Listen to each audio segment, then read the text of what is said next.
Kerajaan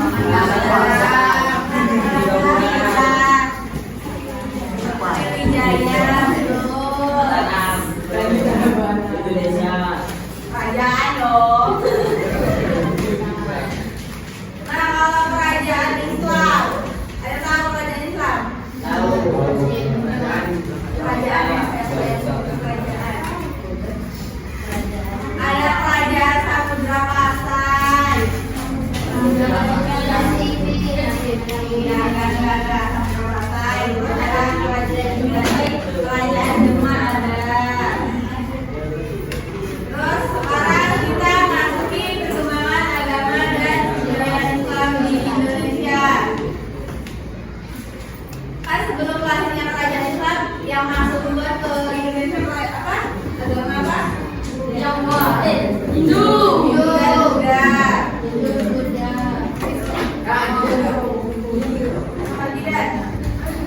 Jadi dulu penyebaran agama Islam itu contohnya ada di tanah Jawa dilakukan oleh Wali Songo.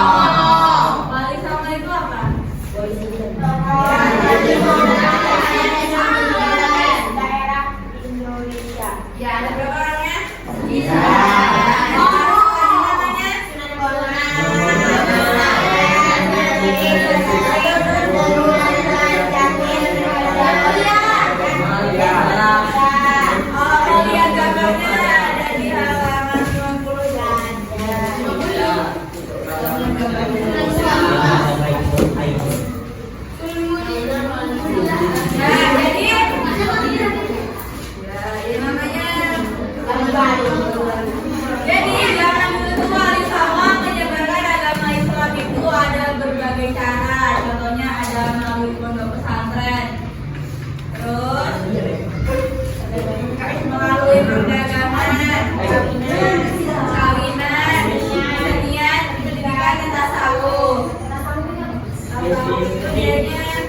Zaman dulu itu kan udah bergaul dengan agama Hindu. Jadi mereka tuh melakukan pendekatannya itu yang enggak kalah jauh, nggak beda jauh dengan ajaran yang sebelumnya. Tapi tetap kan ada agama Hindu, ada agama Islamnya.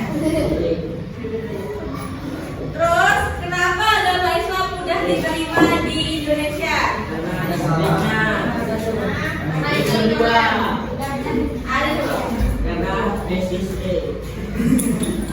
Karena dalam memeluk Islam syaratnya itu enggak terlalu susah. Apa?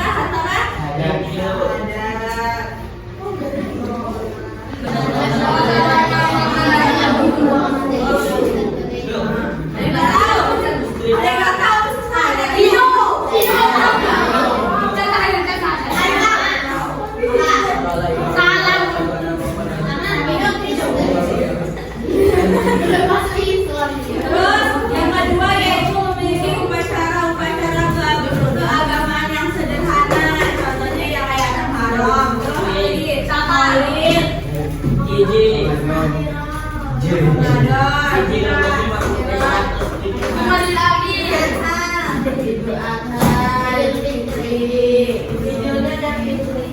terus yang ketiga terdapat faktor politik yang membantu dalam kelancaran penyebaran agama Islam di Indonesia, yaitu runtuhnya kerajaan Sriwijaya dan kerajaan Majapahit.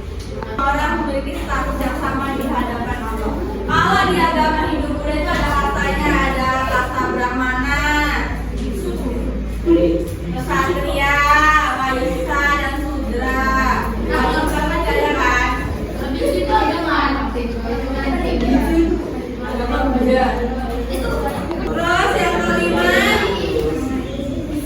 penyebaran agama Islam dilakukan dengan cara yang damai tanpa adanya kekerasan, menggunakan pendekatan budaya yang berdasarkan adat dan tradisi masing-masing daerah.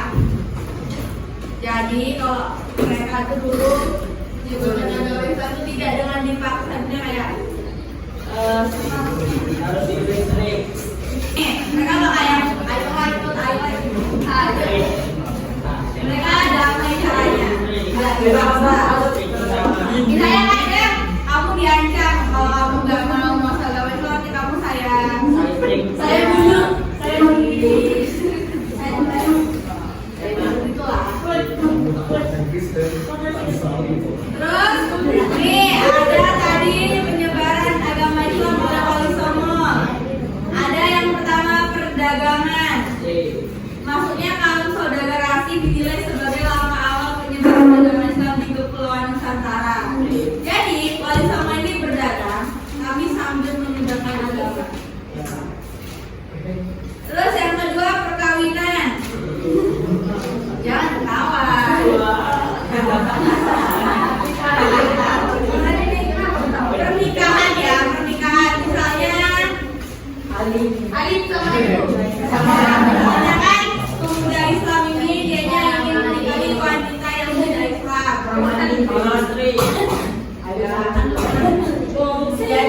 mereka itu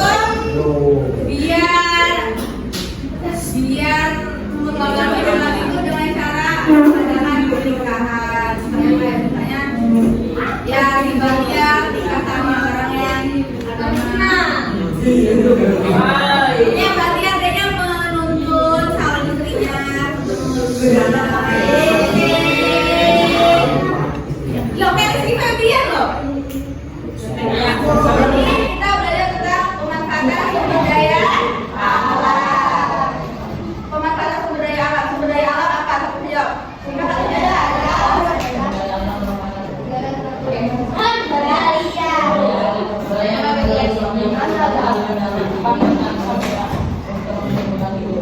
Jadi sumber daya alam itu sesuatu yang berasal dari alam yang dapat dimanfaatkan oleh manusia untuk memenuhi kebutuhan hidup, contohnya seperti makan, minum, mandi, pokoknya untuk kita hidupan. Kita hidup. Selanjutnya jenis-jenis sumber daya alam. Ada dua jenis berdasarkan sifatnya. Yang pertama sumber daya alam Oke, sumber daya alam yang dapat diperbarui. Paham? Apa? Pengertiannya, sumber daya alam yang dapat diperbarui. Pengertiannya dulu. Terus adalah kekayaan.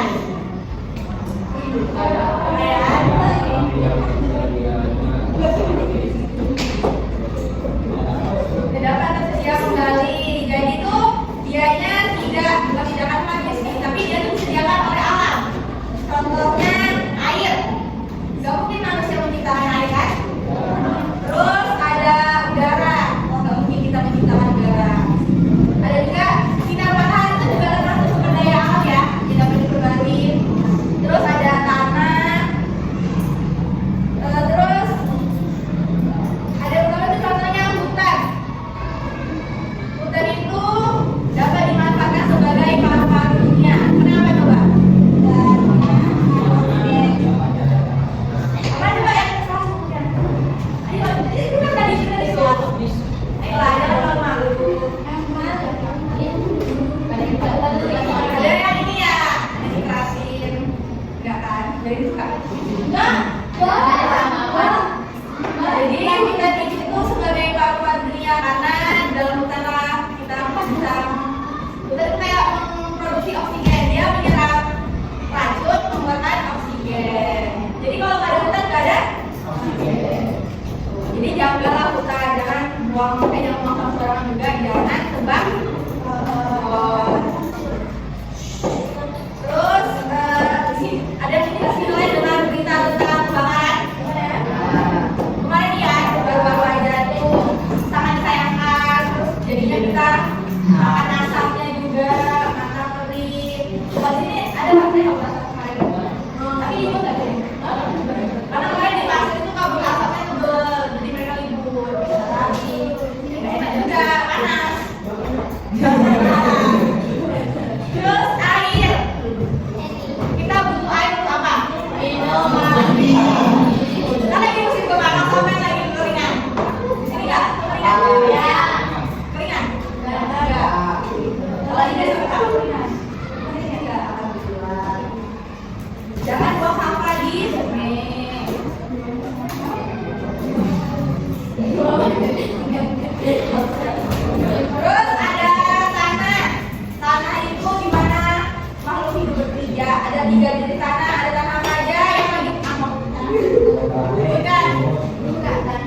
Dapat habis relatif jumlahnya yang tetap, jadi dia akan bertambah.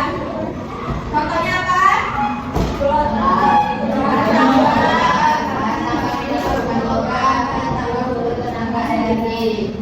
Ada aluminium, contohnya juga emas, sep, timah, tembaga. Berarti itu kayak bahan-bahan yang ditambang ya.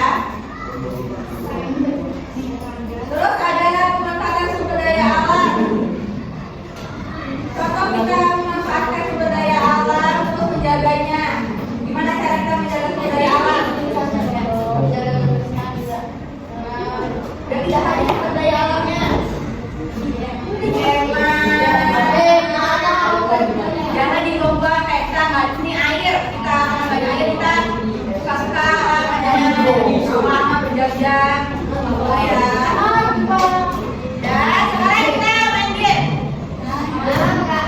Namanya sikut sakit sikut. Nah, sikut. Sekarang main begini.